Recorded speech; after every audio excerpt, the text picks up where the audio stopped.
প্রত্যেকটা মানুষ মানুষের হিংসার দ্বারা জর্জরিত।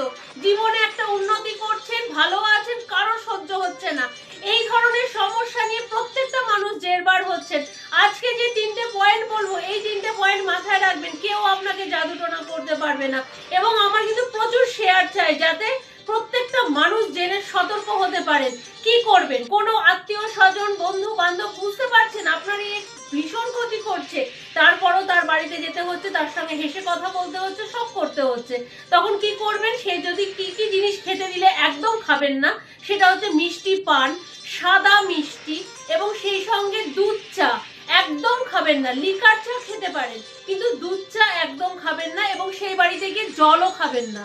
এই জিনিসগুলোকে একদম মাথায় রাখবেন, এবং এই জিনিসগুলো অন্য মানুষকেও বলে সাহায্য করবেন, কারণ আজকের দিনে প্রত্যেকটা মানুষ এভাবে জর্জরিত হচ্ছেন। সবাই ভালো থাকবেন। জয় মা তারা।